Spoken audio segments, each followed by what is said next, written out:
జోగులాంబ గద్వాల జిల్లాలో నిన్న మధ్యాహ్నం జరిగిన నందనే మాజీ సర్పంచ్ చిన్న భీమరాయుడు అనుమానాస్పద మరణం సంచలనం సృష్టించింది. తొలుత ప్రమాదంగా చిత్రీకరించే ప్రయత్నం చేసినా ఇది హత్య అని పోలీసులు నిర్ధారించారు. రైస్ మిల్లులో జరిగిన అవినీతి అక్రమాలను బయటపెట్టి ఫిర్యాదు చేయడంతోనే ఈ హత్య జరిగి ఉంటుందని పోలీసులు అనేక కోణాల్లో దర్యాప్తు చేస్తున్నారు. ఈ హత్యకు రాయలసీమకు చెందిన సుపారీ గ్యాంగ్ పాల్పడినట్లుగా పోలీసులు అనుమానిస్తున్నారు. ఈ ఘటనలో మొత్తం 6 పాల్గొన్నట్లు భావిస్తున్న పోలీసులు ఇప్పటికే 3 అదుపులోకి తీసుకున్నారు. మిగతా 3 పరారీలో ఉన్నారని తెలిపారు.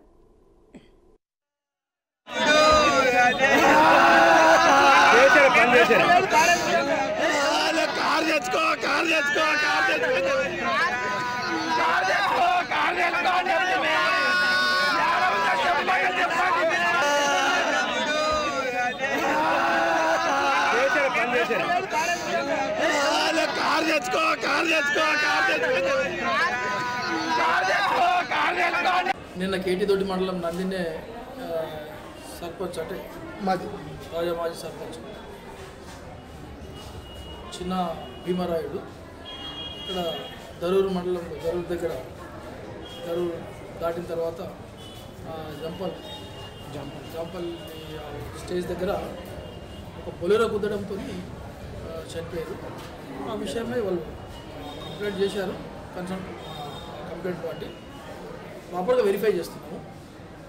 ఏం జరిగింది ఏం లేదనేది each and every nook and corner అంతా టాప్ టు బాటమ్ ఏ పాయింట్ కూడా వదులుకోకుండా అన్నీ ఎంక్వైరీ చేసి దాని మీద స్ట్రింజెంట్ యాక్షన్ తీసుకుంటారు అంటున్నారు. దాని మీద ఆల్ యాంగిల్స్లో వెరిఫై చేస్తున్నాం. వెరిఫై చేసి డెఫినెట్లీ అట్లున్నా కానీ దాని మీద we should take tough action. అంటే అది ఇన్వెస్టిగేషన్ దీంట్లో భాగంగా కొందరిని ఎంక్వైరీ చేయాలి కదా, చూస్తున్నాం, వెరిఫై చేస్తున్నాం. ఆల్ యాంగిల్స్లో వెరిఫై చేస్తున్నాం. ఖచ్చితంగా ఆల్ యాంగిల్స్లో వెరిఫై చేస్తాము. ఏది కూడా అంటే ఏ చిన్న ఇది కూడా వదలము. ఒకవేళ ఇన్వాల్వ్మెంట్ ఎవరితున్నా కానీ ఎంతటి వారైనా కానీ పక్కా లీగల్